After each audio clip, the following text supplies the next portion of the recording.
¿Cómo puede un disco de hierro del tamaño de un plato detener casi 2 toneladas de automóvil lanzadas a 100 kilómetros por hora en apenas unos segundos? Y más inquietante todavía, ¿cómo puede repetir ese trabajo una y otra vez, soportando calor extremo sin deformarse, sin romperse y sin convertir cada frenada en una vibración peligrosa? La respuesta está dentro del propio disco, en el metal del que está hecho, en su estructura interna, en los canales ocultos que no ves, y en un proceso de fabricación donde un pequeño error puede convertir una pieza de seguridad en un problema serio.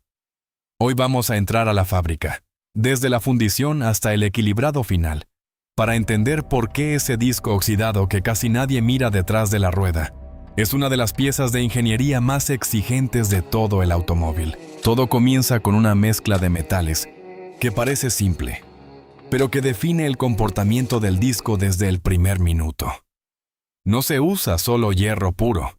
Se utiliza una combinación calculada de chatarra seleccionada, retornos de producción y arrabio. La razón es muy clara. Lo importante no es solo fundir metal, sino llegar a una composición química exacta. El carbono, el silicio y otros elementos tienen que mantenerse dentro de un rango muy preciso. Si esa mezcla sale demasiado frágil, el disco puede sufrir microfisuras cuando entre en ciclos intensos de frenado. Si queda mal equilibrada, puede deformarse con más facilidad, vibrar o desgastarse peor. Dicho de otra forma, antes de existir físicamente, el disco ya ha sido diseñado en términos químicos, porque esta pieza no solo debe girar, debe transformar enormes cantidades de energía cinética en calor, una y otra vez, sin perder estabilidad. Por eso la mayoría de los discos de freno para autos de calle siguen fabricándose en hierro fundido gris. Y aquí aparece uno de los secretos menos visibles, pero más importantes. Dentro de ese material se forman láminas microscópicas de grafito. A simple vista no las ves, pero cambian por completo el comportamiento del disco. Ayudan a repartir el calor de una forma más uniforme, reducen vibraciones y mejoran la capacidad del material para trabajar en un sistema donde todo depende del contacto controlado entre disco y pastilla. Esa estructura también ayuda a que el freno no produzca tanto ruido. Cuando el sistema funciona bien, la fricción no es un caos. Es una interacción estable, progresiva y predecible. Y buena parte de esa estabilidad nace aquí, en la propia naturaleza del metal. Una vez preparada la mezcla, el material pasa al horno.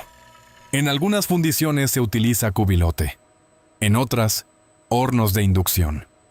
Lo importante es que el hierro se lleve al estado líquido con la composición controlada y la temperatura adecuada para la colada.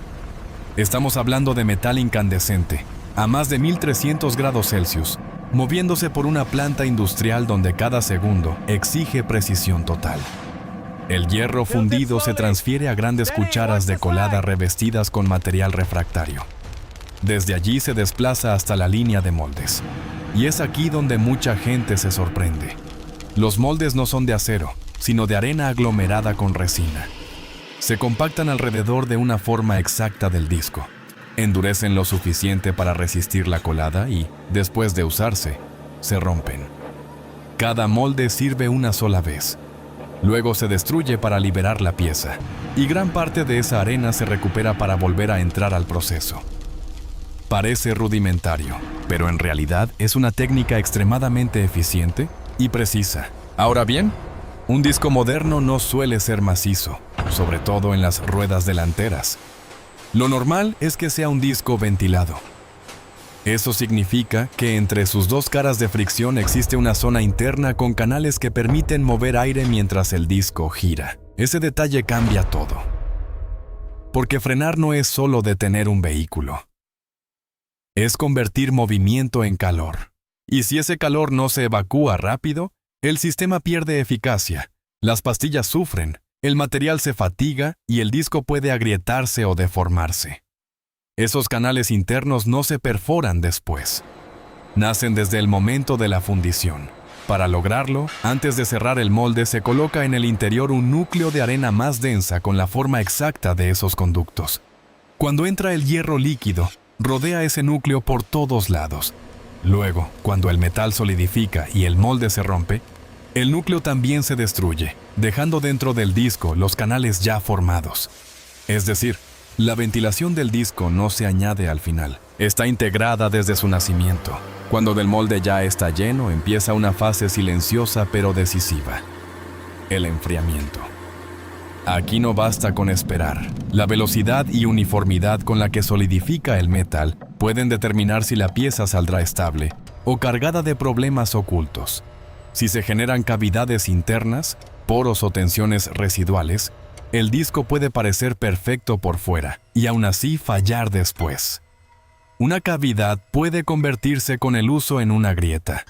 Una tensión interna puede liberarse cuando el disco alcance temperatura de trabajo y provocar una deformación suficiente como para causar vibración, pulsación en el pedal o desgaste irregular.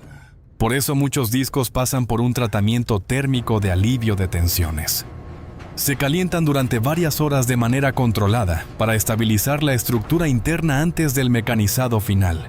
Es como eliminar la memoria térmica del material.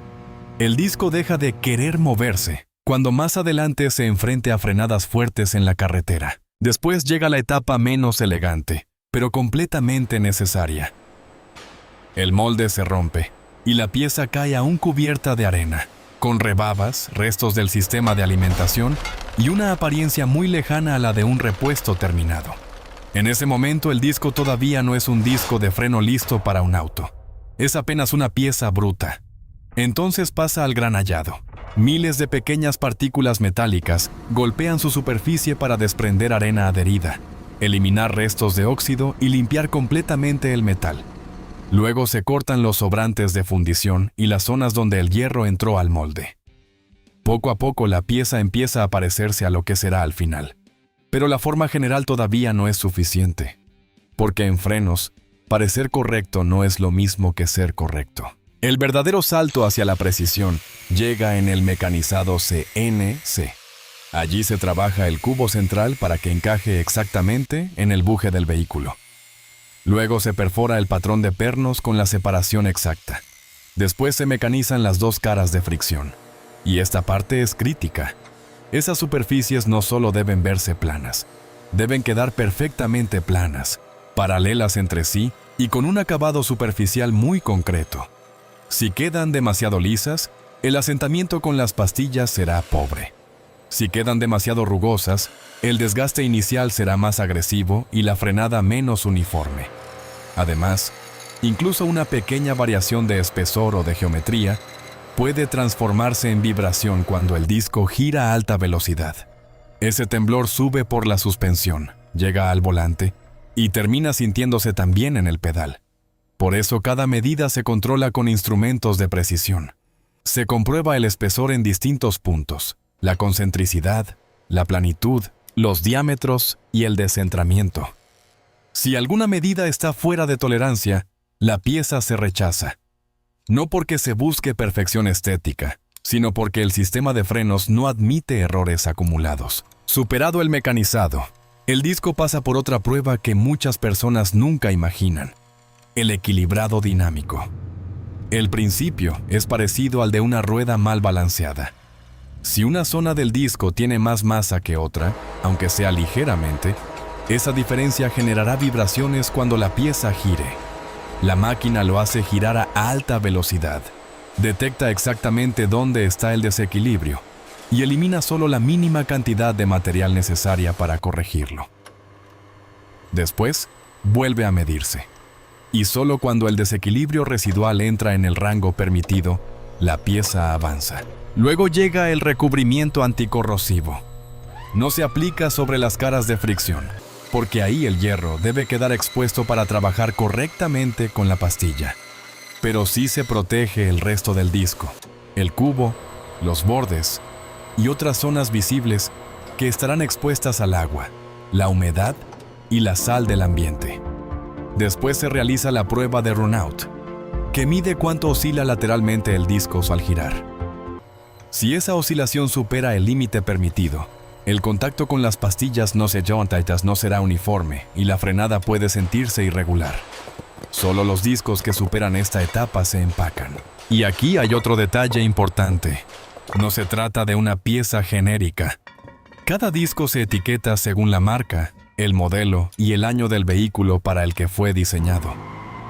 El diámetro, el espesor, el patrón de perforaciones, la masa, la ventilación interna y hasta el comportamiento térmico están pensados para una aplicación concreta. Porque el sistema de frenos no se diseña al azar. Se diseña en función del peso del vehículo, de su uso previsto y de las cargas que deberá soportar. Y así termina el recorrido. Lo que empezó como una mezcla calculada de metal, termina convertido en una pieza capaz de soportar un trabajo brutal en silencio. La próxima vez que pises el freno para evitar un choque, ese disco va a absorber una enorme cantidad de energía en segundos. Va a calentarse, va a repartir ese calor por su estructura, va a mover aire por sus canales internos y va a trabajar junto con la pastilla con una precisión que la mayoría nunca llega a imaginar. Después se enfriará y volverá a estar listo para la siguiente frenada. Todo eso ocurre en una pieza que, para casi todos, no es más que un círculo metálico escondido detrás de la rueda. Pero cuando entiendes cómo se fabrica, deja de parecer una pieza simple y empieza a verse como lo que realmente es: una máquina térmica de precisión, diseñada para salvarte en el momento exacto en que más la necesitas.